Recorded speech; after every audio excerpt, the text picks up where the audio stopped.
في الفترة الأخيرة من وقت للتاني دي سي بتقدم لنا أفلام ستاند ألون بعيدا عن العالم السينمائي بتاعها، ودي سي معروفة إنها بتعمل أفلام ستاند ألون عظيمة أحسن بكتير من أفلام العالم السينمائي الواحد، وأمثلة كده كتير زي سلسلة ذا دارك نايت للمخرج كريستوفر نولان، وفيلم الجوكر للممثل خواكين فيليكس. وهنا بترجع لنا دي سي بفيلم الباتمان ستاند ألون بطولة روبرت باتنسون، والتقييمات الأولية للفيلم مبشرة جدا إنه قدام فيلم عظيم. عشان كده الفيديو ده هيتكلم عن الفيلن الرئيسي في الفيلم، وهنتكلم عن أول ظهور ليه في الكوميك، وهنتكلم عن بدايته وظهوره وازاي بقى واحد من اخطر مجرمين جوثام واكترهم ذكاء، وهو ادوارد نيجما او الشهير بذا ريدلر. ادوارد ظهوره الاول في الكوميك كان في العدد ال 140 لديتكتيف كوميك لسنة 1948. كانت بداية بوادر دخول ادوارد لعالم الجريمة واستخدامه للحيل والألعاب بدأت في سنوات دراسته الأولى لما أعلنوا في المدرسة عن مسابقة وهي عبارة عن لغز، وأول واحد هيحل اللغز هياخد جايزة. لكن ادوارد بعد المدرسة اتسلل وصور اللغز عشان يكون أول واحد حل اللغز في اليوم التالي. مع الوقت ادوارد بقى معروف في مدرسته إن هو سيد الألغاز، ولما كبر شوية بدأ يعمل في الكرنفالات على مجموعة من الألغاز، لكن كان بيغش فيها عشان يضمن إن محدش يحل الألغاز بتاعته.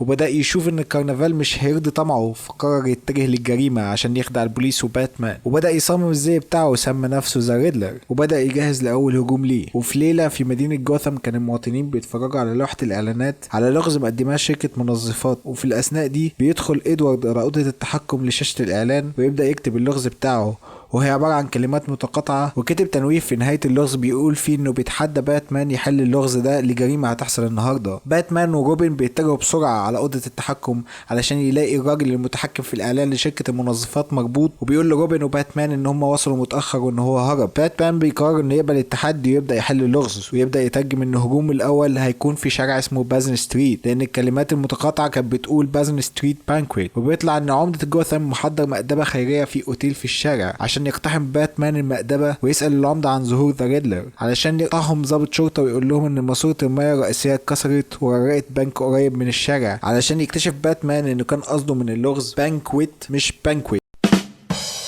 ويقطع روبن كلام باتمان ويقول له ان البنك ابوابه قليله واننا نقدر نوقفه. وبسرعه باتمان وروبن بيروحوا للبنك، ويبدا الضابط بشرح الموقف لباتمان ان ماسوره الميه اتكسرت وغرقت الخزنه، وان في شخص لابس بدله غطس في الخزنه وبيحاول يسرق البنك. باتمان بيؤمر الضباط ان يامنوا كل المخارج، واول لما يخرج يقبضوا عليه. لكن ريدلر كان عنده حيله تانية للهروب بعد سرقه البنك، وانه يفتح احد بلعات الصرف في الخزنه وتسحبه، وكده يكون هرب عن طريق بلعات الصرف. ريدلر بعد ما سرق البنك كان سعيد جدا انه سبب حيرة لشرطة جوثام وباتمان. وفي اليوم التالي بيوصل لمكتب المفتش موظف من واحدة من شركات الشحن، بيوصل عدد كبير جدا من عربيات النقل ومعاها رسالة للمفتش، وبيدخل الموظف الشحن وبيسلم الرسالة للمفتش، وكان مكتوب عليها ان ده اللغز الجديد، وانهم لو عرفوا يحلوا اللغز يقدروا يوقفوا الجريمة اللي جاية. باتمان بيفتح العربيات وبيلاقي بازل بيتجمع عشان يكون صورة كبيرة، بس البازل كان كبير جدا، فده بيضطر باتمان ان ياخد العربيات ويروح يجمع البازل في استاد عشان يعرف يجمعها. وبعد فترة طويلة من تجميع البازل كان مكتوب على البازل النهارده هسرق عش النسر. باتمان بيخمن ان ممكن يكون الخطوه الجديده لريدلر هي سرقه نايت كلاب اسمه ايري، فبيبعت روبن عشان لو حصل شيء غريب. في الاثناء دي ريدلر كان بيتباهى انه خدع باتمان للمره الثانيه، وانه هيسرق بيت المليونير هاريسون ايجل عشان يفاجئوا باتمان ويقول له انه عرف خدعه، علشان يفاجئوا ريدلر بانه عمل لغز لو ما اتحلش مستر هاريسون ايجل هينفجر ويموت. وبعدين بيضرب قنبله دخان وبيهرب. باتمان بدا يحل المغز معقد جدا وانقذ مستر هاريسون في اخر وقت. في الوقت ده ريدلر كان بيسرق عربيه عشان اخر تحدي. في اليوم التالي العربيه اللي سرقها ريدلر كانت بتسوق بطريقه متهوره جدا في شوارع جوثام عشان باتمان يقطعها ببات موبيل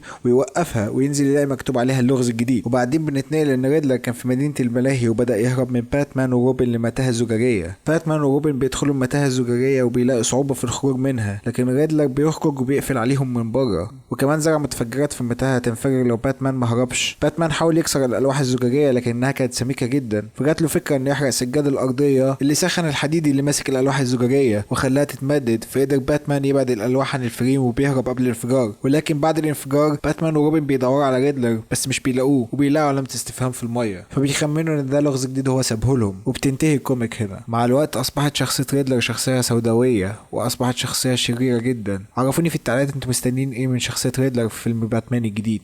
ما تنساش لايك وسبسكرايب وتفعل جرس التنبيهات. ما تنساش تتفرج على الفيديوهات اللي فاتت. اشوفكم الفيديو الجاي.